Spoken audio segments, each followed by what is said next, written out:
Any other questions anyone has? Say.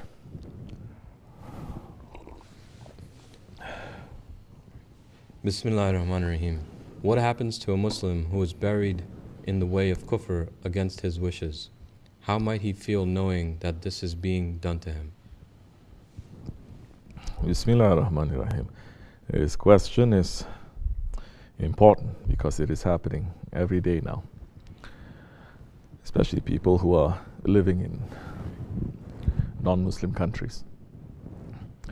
That the law of the country stating certain things. The law of this country saying, now if you pass, you're a Muslim, right? Okay. You pass. Who has the right to decide how you're going to be buried? Or some, they say, we don't want to bury him, we want to burn him. Then these days they're saying, we burn it, it's even better, it's cheaper, but they don't really burn, you know? They just burn halfway and then they put it in their garbage area. Did it happen? Yes, it happens. Just like the Jahiliyyah people, burning a little bit and then pushing it for the crocodiles to eat. Or some saying we can burn and we make you a souvenir. We burn so hard, everything turns to ashes, everything turns to crystal, and your grandmother can become crystal. Then we make one necklace and you can wear your grandmother on your necklace. Yeah? Who knows? Muslims are going to run after that too. Muslims are running after everything these days. And if people say this is wrong, they say, don't judge me. Only Allah can judge.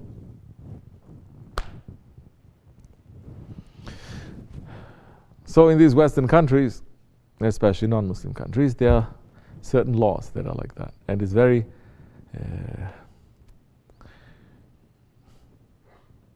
it's not so good for the Muslims who don't have enough understanding or enough intelligence. Because we're not saying these laws are against Islam. You're living in a non-Muslim countries, and it is part of our faith to respect and to obey the laws of the country that you live in. However, there are certain provisions. That's why our Shaykh is also saying, those ones, especially if you have non-Muslim family members, you come into Islam, but the rest of your family is not, and you know that they have the the authority to decide how to bury you.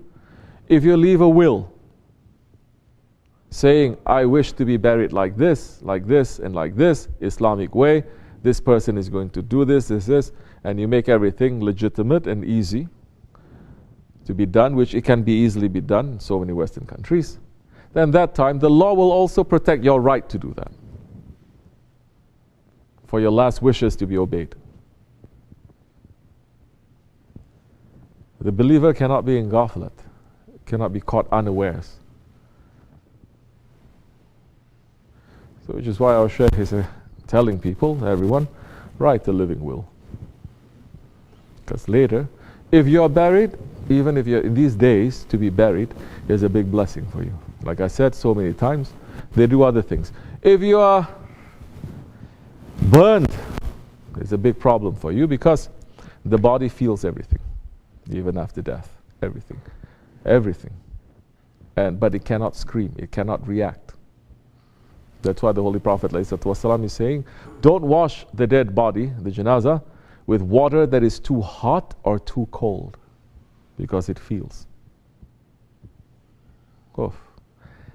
These days, the punishment begins before the grave, and Muslims are going to follow it because they say, well, we got to have a nice big funeral.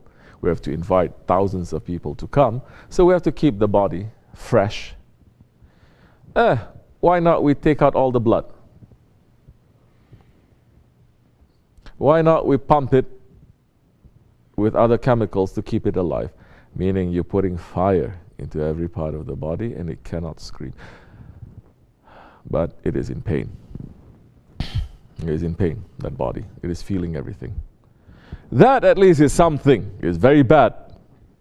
But in these days, they are signing, saying, I also give the rights of my body for science to do anything that they want. So people pass thinking, well, it's good. I'm healthy. I don't want my body to go to waste. I'm going to give my eyes to some poor people that they need eye transplant, or kidney, or this, or that. There's another big punishment there. Because you think it's that simple. It doesn't belong to you, number one. Number two, you think that they're just going to take your eyes and put it to give it to someone. You're giving away the rights of your body for them to use any way that they want. There's a very big danger that is there. If you are not prepared, if you don't have someone who is going to give you advice on how to do things, and if you have someone who is caught in that situation, that they are buried in a non-Islamic way, in a non-Muslim cemetery, in all these kinds of things, it is what you can do for them. Find a friend of Allah, run to a friend of Allah, and ask that friend of Allah to pray for your relative, for that one who have passed.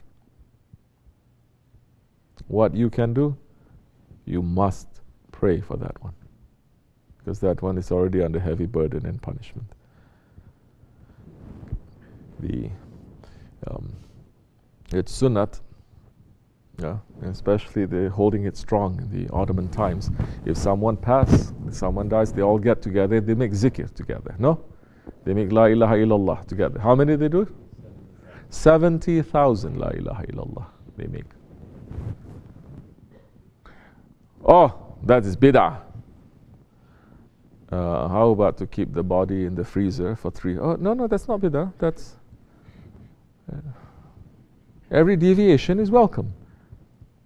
Anything that is strong in the sunnat, it is wrong. It is terrorism. Make the zikr. If you can, make that. You can have a few people to make it. Do something. But who is able to save that one? The ones that Allah gives permission to save. And who is that? First one is the Holy Prophet ﷺ. That he is going to be the shafaat, the intercession for that one there. Then check your relationship with the Holy Prophet ﷺ. You're sending salawats to him? Send. Then find those ones that are his inheritors. Make that connection to them. They may intercede. We are hoping and praying, inshallah, that when we die, someone will be there to pray our prayers for us. Someone is there to wash us, someone is there to bury us properly. May Allah not test us with that. Amen, inshallah. Because we see so many people nowadays in so many different countries.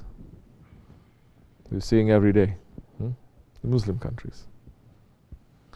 They are dying. There's no one there to bury them, to pray for them, to wash them even. Inshallah, we will die with this faith too. May Allah not test us. Amen. Fatiha. Bismillah.